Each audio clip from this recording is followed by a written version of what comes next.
خبردار کرو انہیں کہ زندگی یہی زندگی نہیں ہے، اصل زندگی آخرت کی زندگی ہے، اور قیامت کے دن تمہیں حساب جو ہے اپنا پیش کرنا ہوگا، جواب دہی کرنی ہوگی. You will have to face the ground accountability of the day of judgment.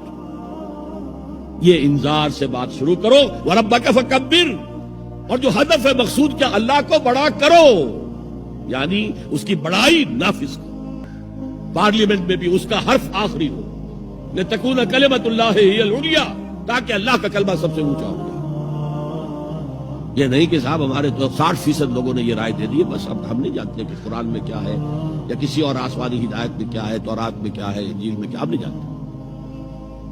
اگر ہم اس کے خلاف جد و جہد نہیں کرتے تو اتباع میں کوئی حصہ نہیں.